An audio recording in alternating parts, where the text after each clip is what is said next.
우리가 지금껏 걸어왔고 또 앞으로 살아가야 될 그 삶이 결코 순탄치 않은 것을 우리는 너무나 잘 알고 있습니다. 그럼에도 정말 평안을 누릴 수 없는 그 환경 가운데 놓여 있다 할지라도 우리 주님과 함께 하나님이 주시는 평강을 누리며 우리는 찬송하며 주님을 찬양하게 될 것입니다. 함께 고백합시다. 내 평생 내 평생에 가는 길 순탄하여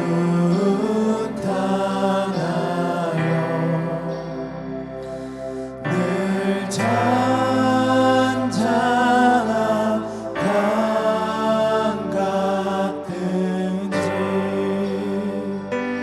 큰 풍파로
우리 함께 사도신경으로 신앙 고백하도록 하겠습니다. 전능하사 천지를 만드신 하나님 아버지를 내가 믿사오며 그 외아들 우리 주 예수 그리스도를 믿사오니 이는 성령으로 잉태하사 동정녀 마리아에게 나시고 본디오 빌라도에게 고난을 받으사 십자가에 못 박혀 죽으시고 장사한 지 사흘 만에 죽은 자 가운데서 다시 살아나시며 하늘에 오르사 전능하신 하나님 우편에 앉아 계시다가 저리로서 산자와 죽은 자를 심판하러 오시리라. 성령을 믿사오며 거룩한 공예와 성도가 서로 교통하는 것과 죄를 사하여 주시는 것과 몸이 다시 사는 것과 영원히 사는 것을 믿사옵나이다. 아멘.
아마 여러분은 지금까지 살아오면서 언젠가 피타고라스라는 사람의 이름을 들어보셨을 겁니다.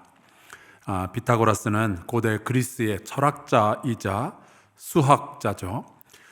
지난주에 소개해드렸던 플라톤보다 훨씬 더 이전 시대 사람입니다. 근데 이 사람은 굉장히 어려서부터 영특했다고 그래요. 그래서 전 세계의 많은 곳을 돌아다니면서 공부를 하게 됩니다. 어린 시절에는 점성술을 배우기도 했고 또 이집트에 가서 이집트의 문화와 그곳에 있는 과학들을 습득을 하게 되죠. 그리고는 제우스 신이 태어났다는 전설이 서려 있는 크레타 섬에 가서 또 많은 것들을 공부하게 됩니다. 중년이 되어서는 이 사람이 이탈리아로 건너가게 돼요. 거기에 그 이탈리아로 이민 와서 살고 있었던 그리스인 이민자들이 있었는데 그들을 모아서 공동체를 세웁니다. 이것이 바로 저 유명한 피타고라스 학파의 시작이었어요. 이미 이때 그 피타고라스가 전 세계적으로 명성이 나 있었기 때문에 이 사람이 밤에 강의를 하면은 전 세계에서 사람들이 몰려들었는데 밤 강의에만 한 600명 정도가 모였다고 합니다. 제가 뭐 피타고라스랑 경쟁하겠다는 것은 아니지만 우리 교회도 사순절 새벽마다 그 정도는 모입니다. 이 사람은 윤회설을 믿는 사람이었어요. 그래서 사람이 죽으면 이 사람의 영혼이 동물 속으로 들어갈 수 있다는 거예요. 그러면은 내가 오늘 먹은 이 소고기에는 지난주에 돌아가신 이웃집 할아버지의 영혼이 들어갈 수 있다는 얘기인데 그러면 그걸 어떻게 먹겠어요? 그래서 피타고라스는 채식주의자였습니다. 그리고 자기의 제자들도 다 고기를 못 먹게 만들죠. 하지만 피타고라스 하면은 누가 뭐래도 피타고라스의 정리가 제일 유명할 겁니다. 직각 삼각형이 있다고 했을 때 가로 길이의 제곱 더하기 세로 길이의 제곱은 빗변의 제곱과 같다. 이거를 어떻게 발견했는지는 잘 모르겠지만 이 사람은 참 천재들 가운데 천재였던 것 같습니다. 그런데 그 로마의 유명한 그 철학자 키케로 혹은 시세로라고 부르기도 하는데 이 사람이 쓴 책이 이 사람도 국가론이라는 책을 썼어요. The Republic이라는 책을 썼는데 거기에 보면은 이 피타고라스라는 철학자가 꿈꾸었던 세상이 있다고 소개되어 있습니다. 그 세상의 이름이 바로 태양의 도시. 그러니까 피타고라스는 수학적으로는 되게 천재지만 장명가로서는 별로 이렇게 소질이 없는 것 같아요. 태양의 도시가 뭐예요? 촌스럽게. 하여간 그 사람이 꿈꿨던 이 태양의 도시에서는 모든 사람들이 자연과 우주와 이웃들과 완전한 하모니를 이루면서 살아간다는 거예요. 그리고 이 도시도 사유재산을 인정하지 않기 때문에 전쟁도 없을 거고 다툼도 없고 그냥 완전히 평화로운 세상에서 살 수 있다 그러는 거죠. 근데 이 도시의 시민은 세 등급으로 나누어진답니다. 첫째는 지배자. 이 사람들은 되게 똑똑하고 인격적이어서 도시의 법을 만들고 또 그 도시를 다스리는 그런 일들을 한대요. 두 번째로는 군인들이 필요하답니다. 도시 안에는 물론 다툼이 없겠지만 다른 도시, 다른 그 적군들이 쳐들어오면 그거를 막아야 되니까 군인들이 있어야 된다라고 이야기를 하죠. 세 번째는 이 지배자들과 군인들을 먹여 살리는 농부들 그리고 기타 사람들. 그러니까 음식을 생산하고 기타 도시에서 일어나는 여러 가지 자질구레한 일들을 하는 사람이죠. 그래서 지상낙원이라고 이야기를 하지만 아예 시작부터 인간 차별을 세 단계로 두고 시작을 하는 거예요. 그럼에도 불구하고 이 도시의 시민들은 늘 진리를 사랑하고 미덕을 숭상하면서 서로 하모니를 이루어서 살아간다는 거예요. 그래서 그게 어떻게 가능한가? 이 피타고라스에 의하면 이 도시의 시민이 되려면 특별한 기술을 하나 가지고 있어야 한답니다. 그래야 서로 협력하고 서로 그 차별을 극복할 수 있는데 그게 뭐냐면은 수학을 잘해야 된대요.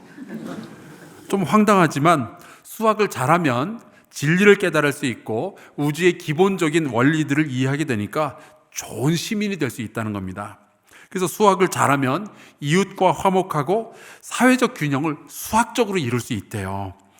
우리 여기 수학 잘하는 분들 많이 계실 텐데 그렇죠? 전 이런 생각이 들었어요. 나는 이 도시 시민 되긴 글렀다. 근데 이 피타고라스가 수학으로 이루는 지상낙원 태양의 도시를 꿈꾸었다면 기독교는 지난 2000년 동안 하나님의 나라를 꿈꿔왔습니다. 하나님의 나라는 하나님께서 다스리시는 모든 영역, 모든 인간 관계를 뜻하는데요. 이 하나님의 나라는 예수님의 모든 사역의 최종 목표였고 또 예수님의 설교들 가운데 가장 많은 분량을 차지하고 있습니다. 중요하죠.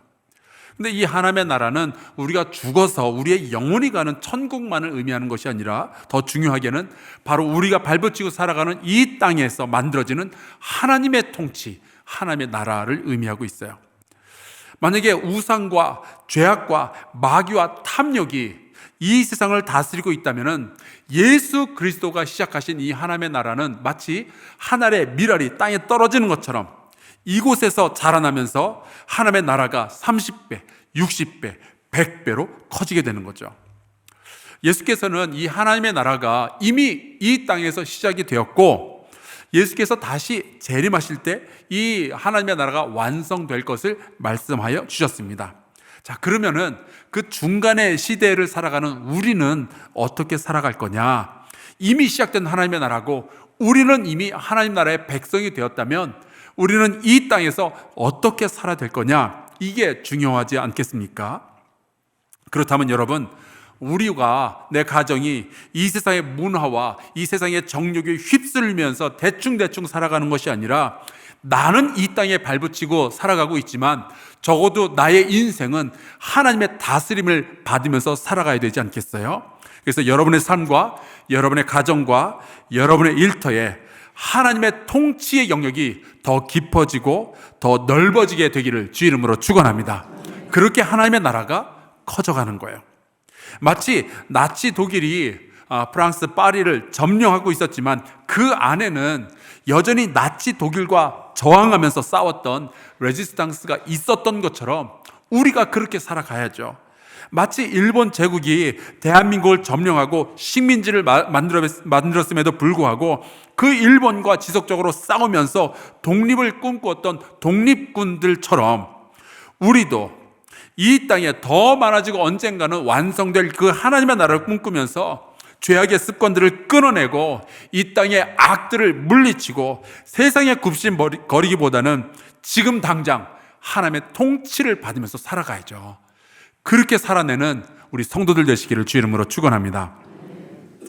이 하나님의 나라에 대한 비전과 계획은 구약에도 참 많이 등장하는데 오늘 우리가 함께 읽은 이 시편 33편에도 등장하고 있어요. 특히 오늘 이 말씀을 중심으로 하나님의 나라와 이 나라의 정치에 대해서 잠깐 좀 말씀을 나누려고 합니다. 시편은 참 다양한 주제를 다루고 있는데 시편은 여러분 1편부터 150편까지 읽으면 읽을수록 우리의 삶에 정말 찰떡같이 맞아떨어지는 구절들이 얼마나 많이 있는지 몰라요. 시편 1편 1절 복 있는 사람은 악인의 꾀를 따르지 아니하며 죄인들의 길이 서지 아니하며 요즘처럼 돈 많은 게 복 받는 거다라고 생각하는 이 시대에 이 말씀이 정말 필요하죠. 특히 우리 자녀들 돈 많은 게 복 받는 거야 이런 이야기를 하는 이 문화 속에서 살아가는 우리 아이들에게 꼭 가르치고 우리도 그렇게 믿으면서 살아가야 돼요. 악인의 꾀를 따르고 죄인의 길에 서서 돈 번 것이 절대로 복 받는 것이 아니라는 것 우리도 믿고 우리의 자녀들에도 잘 가르치시기를 주의 이름으로 축원합니다. 그래야 이 세상이 좋아지고 이 세상이 복받게 될 수 있는 거죠. 가끔 보면은 그 언어 때문에 말하는 것 때문에 고생할 때 딱 맞아 떨어지는 시편도 있어요. 어제 제 친구 목사의 딸이 결혼한다고 저에게 주례를 부탁을 해서 거기를 다녀왔는데 하필이면 그 신랑이 영국에서 남아공으로 이민 간 가문의 후손인 거예요. 그래서 한국 사람과 남아공 사람이 말레이시아에서 만나가지고 연애를 하고 한국에서 결혼을 하게 됐는데 그 결혼을 축하하겠다고 뭐 남아공에서 홍콩에서 말레이시아에서 미국에서 호주에서 정말 전 세계에서 몰려왔는데 심지어 히잡 쓴 사람도 있더라고요. 그 어쩔 수 없이 그 예식에 처음부터 끝까지 모든 것을 이제 영어로 진행을 했는데 12년 전 집 나간 영어를 붙잡아다가 일시키느라 제가 얼마나 고생을 했는지 몰라요. 그러면서 들었던 생각이 외국어를 몰라도 주의 말씀이 그냥 왕성하게 선포되면 얼마나 좋겠다. 근데 저랑 똑같은 생각을 했던 시인이 있더라고요. 시편 19편 언어도 없고 말씀도 없으며 들리는 소리도 없으나 그의 소리가 온 땅에 통하고 그의 말씀이 세상 끝까지 이르도다. 아멘. 정말 선교사들이 이런 말씀 보면 얼마나 위로가 될까 싶은 생각이 들었어요. 그러니까 시편을 묵상하다 보면은 인간이 경험할 수 있는 거의 모든 상황에 대해서 하나님께서 우리에게 들려주시는 이야기가 있다는 것을 발견하게 되죠. 자, 그러면은 과연 이 시편에는 정치에 대한 이야기도 나올까? 나라와 국제 정세에 대한 이야기도 나올까? 나옵니다. 오늘 우리가 읽은 이 시편 33편이 그런 거예요. 8절하고 9절을 한번 볼까요? 온 땅은 여호와를 두려워하며 세상의 모든 거민들은 그를 경외할지어다. 그가 말씀하심에 이루어졌으며 명령하심에 견고히 있었도다. 시편은 물론 하나님의 백성이 예배 시간에 부르는 찬송가, 찬송시입니다. 그래서 우리가 그냥 느끼기에는 굉장히 좀 영적이고 굉장히 개인적이고 굉장히 교회적일 것만 같지만 우리가 읽은 이 시편 33편의 스케일은 개인의 삶이나 가정이나 어떤 교회 공동체를 떠나서 나라 그리고 국제사회를 향하고 있는 거예요. 이 시가 묻는 질문이 있죠. 이 나라의 주인이 누구냐라는 질문을 하는 거예요. 누가 이 땅을 다스리고 있느냐? 누가 이 땅의 왕이냐? 누가 명령을 내리냐? 누구의 법이 우리를 다스리는 법이냐? 이런 이야기죠. 여러분, 분명히 이것은 교회에서 예배 시간에만 사용하는 그런 언어가 아니라 분명히 정치적인 언어고 외교적인 언어인 거예요. 우리가 조금만 더 보겠습니다. 10절. 여호와께서 나라들의 계획을 폐하시며 민족들의 사상을 무효하게 하시도다. 이거는 분명히 누가 보더라도 국제 정치 그리고 외교에 대한 이야기예요. 얼마 전에 우리나라의 윤 대통령이 일본의 수상을 만나고 왔는데요. 분명히 사람들이 계획을 세우고 갔겠죠. 그리고 가서 협의를 하고 그리고 이제 통치의 사상을 우리가 만들고 그랬을 겁니다. 하지만 여러분, 사람의 생각이 아니라 하나님의 생각이 더 강력하게 세상을 다스리게 되기를 소망합니다. 그러면 바로 그곳에 하나님의 나라가 시작이 되는 거예요. 하나님의 법이 내 상식이나 세상의 문화나 세상의 법보다 더 강력하게 역사하시는 바로 그곳, 그 상황이 바로 하나님의 나라인 거죠. 세상의 생각들은요, 보면은 잠깐 유행을 따라서 나타났다가 사라지고 그럽니다. 생각해보니까 제가 어렸을 때 우리나라에서 무슨 선거 같은 거 하면은 늘 나왔던 게 자유, 평화, 공산당이 싫어요. 이거였어요. 근데 언제부턴지 우리나라에서 선거만 하면은 경제 대통령 이런 이야기가 나오기 시작하더라고요. 나를 뽑아주면은 경제를 책임지겠습니다. 확실히 이 정치의 언어들도 유행하는 것들이 따로 있는 것 같아요. 하지만 여러분, 하나님은 분명히 이렇게 말씀하십니다. 여호와의 계획은 영원히 서고 그의 생각은 대대에 이르리로다. 아멘. 세상에 영원한 것은 없다고 그러죠. 여러분이 요즘 날씬하시지만 언제까지 날씬할지 모르는 거예요. 우리의 생각도요, 하루에 몇 번씩 달라지잖아요. 저는 요즘도 경험을 하는데 배고플 때 백화점을 가잖아요. 근데 옷 사러 갔는데도 나올 때 보면 옷만 들고 있는 게 아니라 먹을 것도 들고 있더라고요. 그리고 집에 와서 밥을 먹고 나면은 한심한 거예요. 내가 왜 백화점 가서 음식을 사가지고 왔을까? 그래서 그런 말이 있는가 보죠. 그때는 맞고 지금은 틀리다. 이게 우리 사람들의 살아가는 방식인 거예요. 예전에 잘 나가던 기업이 무너지는 거 한순간이잖아요. 하지만 여러분, 하나님의 계획은 영원히 서고 하나님의 생각은 대대에 이르게 될 줄로 믿습니다. 그래서 그 하나님의 계획이 뭔지가 좀 궁금한데, 하나님의 생각이 뭔지 궁금한데요. 오늘 말씀 12절에 보니까 이렇게 돼 있어요.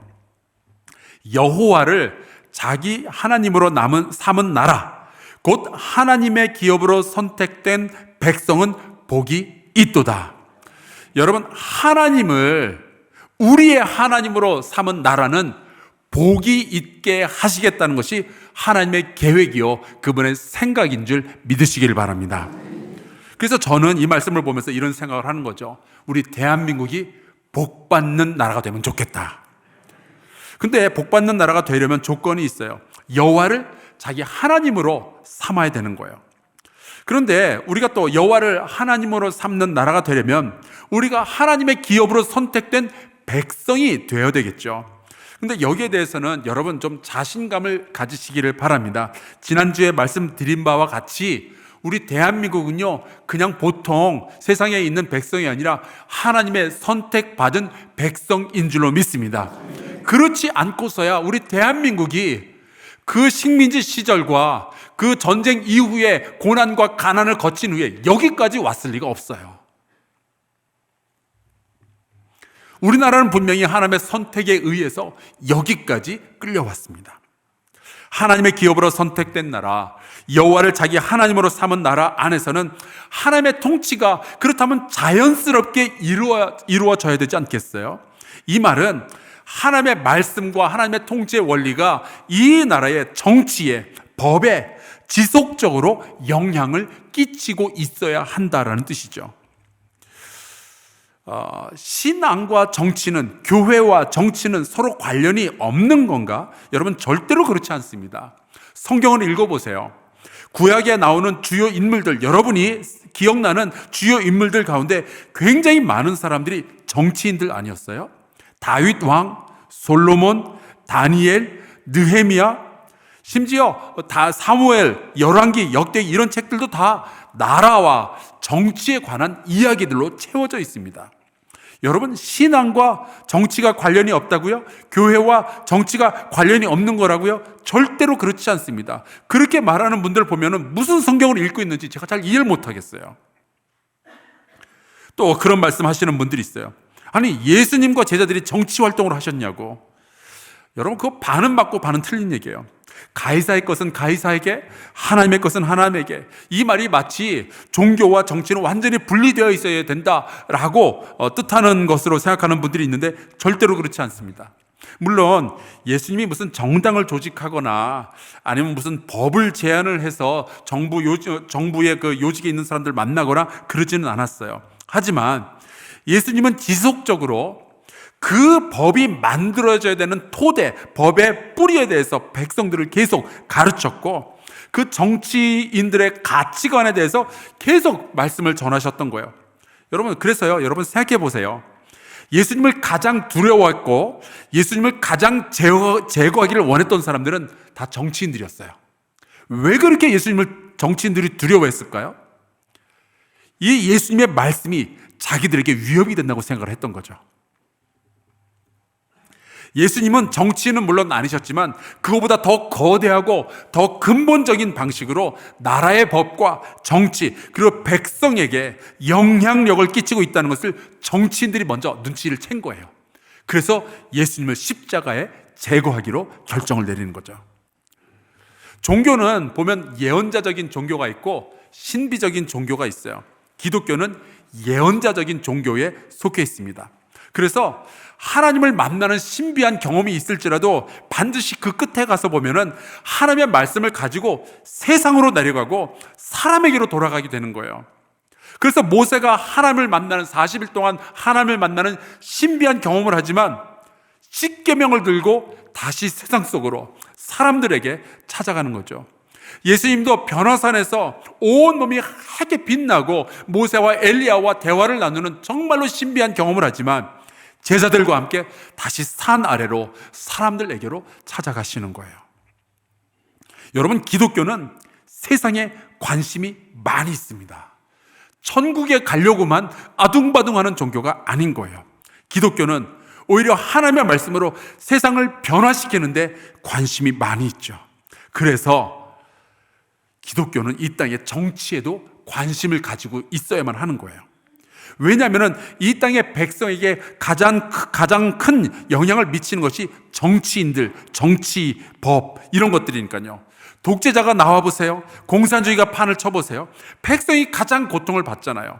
그래서 교회는 신비 속으로만 들어가는 것이 아니라 오히려 예언자가 되어서 백성들에게 나아가고 그들을 가르치고 그들을 섬기고 그들을 고치는 일들을 감당하는 거예요. 특별히 오늘 우리가 함께 읽은 이 시편 33편의 말씀을 보면 여호와를 자기 하나님으로 삼은 나라가 바로 하나님의 기업으로 선택된 백성이다라고 고백을 하고 있죠. 여러분, 이게 얼마나 중요한 말씀인지 몰라요. 여러분, 정말 최근까지만 해도 이런 얘기가 더 많았어요. 짐이 곧 국가이니라. 군주가 나라의 전부인 것 마냥 그렇게 이야기를 해요. 하지만 그런 이야기가 나오기 수천 년 전에 이미 시편에서는요, 하나님의 나라가 있으려면 하나님의 백성이 있어야 된다. 나라와 백성을 동일선상에서 놓고 보고 있는 일들이 벌써 이루어지고 있는 거예요. 하나님의 시각이 이런 거죠. 그래서 여러분, 기독교가 이 땅에 전파되었을 때 선교사들과 교회가 가장 먼저 가장 힘써서 했던 것이 학교를 세우고 백성을 가르치는 일들을 했었던 겁니다. 정말 그 일을 열심히 했어요. 왜냐하면 백성이 잘 세워져야 하나님의 나라가 세워지게 되니까, 백성이 세워져야 나라가 복을 받으니까. 이승만이라는 나중에 대통령이 됐지만 이분이 젊은 시절 1904년에 신학월보 11월호에 글을 하나 썼어요. 상동청년회에 학교를 설치함이라는 제목인데 여기 이렇게 썼습니다. 아주 기가 막힌 글인데 한번 제가 소개해 드릴게요. 사람이 사람 노릇 못하는 나라에서는 나라가 나라 노릇하기 어렵지 않겠습니까? 여러분, 너무 멋진 말 아니에요? 지금이라도 나라가 나라 노릇 하자면 사람이 먼저 사람 노릇을 하게 되어야겠고, 사람이 먼저 사람 노릇을 하자면 가르치고 배우는 데 있으니 대저 학교는 사람을 만드는 곳이요 또한 나라를 만드는 곳이라고도 하겠사외다. 여러분, 이게 신앙을 가진 사람들이 하는 이야기들인 거죠. 동양 최초로 하나님의 나라가 되겠다는 소망을 품고 대한민국 정부가 수립되었을 때 당시 국회 그리고 정부의 장관급들 공무원들 가운데 기독교인의 비율이 거의 절반 정도였어요. 그러니까 이 나라가 고난에서 탈출하는 그 과정 속에서 정말 놀라운 일들이 많이 벌어지게 되죠. 여러분, 1940년대에 대한민국은 전 세계에서 가장 가난한 나라였습니다. 정부에 무슨 돈이 있겠어요. 그런데 그 당시 정부와 국회는요, 나라 예산의 10% 이상을 교육에 투자하기로 결정을 내려요. 놀라운 일 아니에요? 그랬더니 단 12년 만에 전 국민의 대학생 비율이 당시에 영국보다 앞서기 시작했다 하더라고요. 특히 여대생의 숫자는 17배가 늘어나고, 저는 무슨 이승만을 추종하거나 뭐 찬양하려고 그러는 것이 아니라 기독교 신앙을 가지고 있는 정치인들이 사명을 가지고 일할 때 어떤 일들이 이 나라에 벌어질 수 있는지를 말씀드리고 싶은 거예요. 물론 기독교인들이 정치를 하는 것이 양날의 칼이 될 수 있습니다. 만약 기독교인들이 정치를 잘 못하잖아요. 그럼 거 봐라. 기독교 신앙이 별로 소용없지 않느냐, 이런 이야기를 할 수도 있어요. 하지만 여러분, 예수 믿는 사람들이 똑바로 정신을 차리면, 예수 믿는 정치인들이 정말 정치를 잘하면 우리나라는 정말 복받는 나라가 될 수가 있는 거예요. 그 하나의 예를 제가 하나 들어드리겠습니다. 여러분, 우리나라가 국기에 대한 경례할 때는 보통 오른손을 왼쪽 가슴에 대고 이렇게 태극기를 지그시 이렇게 바라보잖아요. 언제부터 이런 방식이 시작됐을까요? 사실 대한민국 백성은요, 식민지 시대를 지나면서 알게 모르게 신사참배라는 그 문화에 길들여져 있었습니다. 그래서 일장기가 앞에 있으면은 이렇게 그 신사참배하는 모습으로 이렇게 허리를 숙여가지고 인사를 했던 거죠. 그런데 해방 후인데도, 독립을 했는데도 여전히 국기에 대한 경례, 그러면 일본인들이 신사참배하듯이 너무나도 자연스럽게 국기 앞에서 허리를 숙여가지고 경배하는 그런 방식을 그 대한민국이 그대로 사용하고 있었어요. 그러면서 또 일본도 물리치고 공산주의도 물리치면서 은근히 태극기를 계속 강조하면서 거기에 백성들이 절하도록 이렇게 만들고 있었는데, 여기에 대해서 의식 있는 기독교인들이 저항하기 시작합니다. 그들 가운데 한 명이었던 손양원 목사님도 국기 경배에 대하여라는 설교 제목에서 그 말씀을 이런 식으로 했어요. 국기 경배하는 나라는 다 망합니다. 저도 태극기를 사랑합니다. 그러나 절은 아니합니다. 그 정도로 이 태극기에 대해서 기독교인들의 태도가 어찌해야 될지 이게 참 어려운 문제였던 거예요, 당시는. 그러던 어느 날 1949년 4월 파주에 있는 봉일천 초등학교, 당시는 국민학교라고 불렀죠. 국민학교의 아이들이 반란을 일으켰습니다. 초등학교 애들이에요. 이 아이들은 주권리 교회의 주일학교 다니던 애들이었는데 목사님한테 교회에서 우상 숭배하면 절대로 안 된다는 말씀을 들었던 거예요. 근데 학교에 가니까 태극기를 앞에다 놓고 신사 참배하는 방식으로 절을 하라고 하니까 초등학교 아이들이 양심 선언을 한 거예요. 우리는 그럴 수 없다. 그거를 보고 그 학교 교장이 그거를 보고 야, 니들 기특하다 그러면서 칭찬을 해줬어야 되는데 그게 아니라 오히려 그렇게 국기에 대한 경례를 일본식으로 하지 않은 아이들 42명을 퇴학을 시킵니다. 그것 때문에 이제 신문에 나고 나라가 이제 시끄러워지기 시작한 거죠. 그때 한국 기독교 연합회가 5월 11일 정부에게 정식으로 요청을 보냅니다. 국기에 대한 경례를 일본 신사 참배하듯이 허리를 숙여서 하는 것이 아니라 우상 숭배하는 것처럼 하는 것이 아니라 그냥 태극기를 지그시 바라보는 방식으로 바꿔달라. 그렇게 진정서를 제출해요. 그때 생각해 보세요. 정부와 국회의 절반가량이 기독교인들이었는데 당연히 그 진정서를 받아들이고 그 해부터 국기에 대한 경례를 할 때 국기를 바라보고 오른손을 왼쪽 가슴에 올리는 방식으로 바꾼 거예요. 이게 국기에 대한 존경을 표하지만 우상 숭배로 변질되지 않도록 바꿔놓은 거죠. 여러분, 하마터면 태극기가 우상 숭배로 전락할 뻔했던 거를 교회와 어린 아이들과 기독교 정치인들이 막아준 거예요. 교회가 정치와 관련이 없다고요? 아닙니다. 굉장히 밀접하게 있어요. 저는 성경의 말씀과 대한민국의 근대사를 보면서 그런 생각을 해요. 하나님의 나라는 그저 영적인 것이고 교회 안에서 우리끼리만 하는 이야기일 뿐 정치나 법이나 이런 것과는 관련이 없는 건가? 전혀 그렇지 않습니다. 만약에 우리가 하나님의 선택받은 백성이라면, 우리가 하나님께서 선택하신 하나님의 기업이라면 이 땅에는 반드시 하나님께서 기뻐하시는 법들이 제정이 되어야 되고, 하나님께서 기뻐하시는 사람들이 정치계로, 경제계로, 교육계로, 군사계로, 문화계로 들어가야만 하는 거예요. 하나님의 백성들이 이 땅의 리더가 되어야죠. 법 하나가 만들어지는 데에도 하나님의 말씀과 하나님의 통치의 원리와 공의와 사랑이 바탕이 되어야죠. 성경을 읽고 나서 법을 만들어야지 법이 감히 하나님의 말씀 성경을 덮도록 만들면 안 되죠. 사실 어떤 분은 또 그런 이야기를 해요. 국가의 주요 기관의 수장들과 국회의원들의 다수가 기독교인이라고 하는데 나라가 왜 이 모양 요 꼴이냐. 그러면서 오히려 교회를 욕하고 기독교인들을 비방하고 그런 분들이 있어요. 근데 여러분, 저는 똑같은 걸 보면서 반대로 생각을 합니다.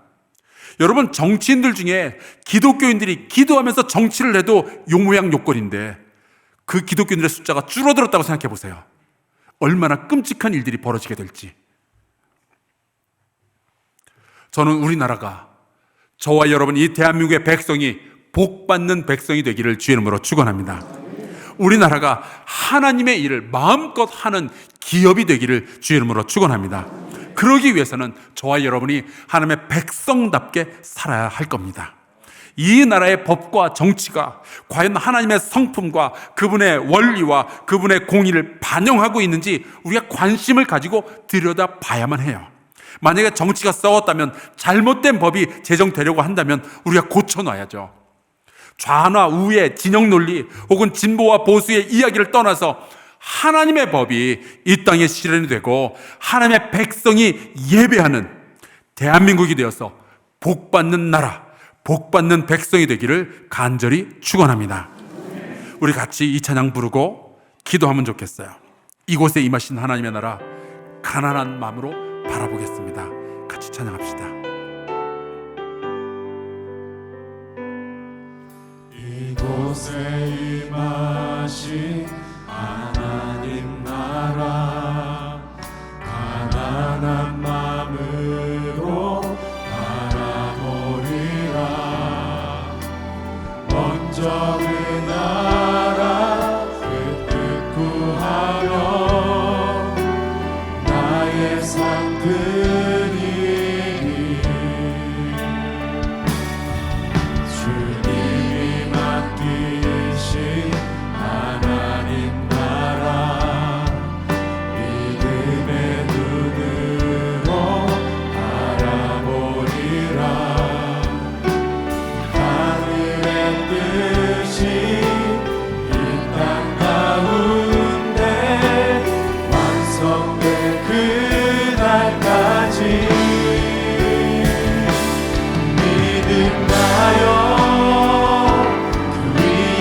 서리라. 하나님의 나라는 무너지지 않으니 믿음 다하여 그 나라 세워가리라. 주님 곧 오실 때까지 믿음 다하여 그 위에 서리라. 하나님의 나라는 무너지지 않으니 믿음 다하여 그 나라 세워가리라. 주님 곧 오실 때까지. 하나님 아버지 감사합니다. 우리 사랑하는 성도들과 함께 예배를 드리며 또 주의 임재를 맛보고 하나님의 말씀을 듣게 해주시니 감사합니다. 예수께서 우리에게 주신 이 천국 복음을 들어본 적도 없고 듣고 싶으나 기회가 없는 이들도 이 세상에 많이 있을 텐데 우리 하나님의 백성들과 더불어 이 말씀 듣게 해주시니 주의 은혜인 줄로 믿습니다. 아버지, 우리가 주 앞에 소망합니다. 하나님의 말씀이 대한민국의 법이 되게 하여 주시옵소서. 하나님의 생각이 대한민국을 움직이는 통치 원리가 되게 하여 주옵소서. 교회가 이 땅의 불의에 눈 감지 않게 하시고 하나님의 통치가 이루어지기까지 우리가 먼저 하나님의 백성으로서 주의 통치에 순종하게 하여 주옵소서. 예수 그리스도의 이름으로 기도하옵나이다. 아멘.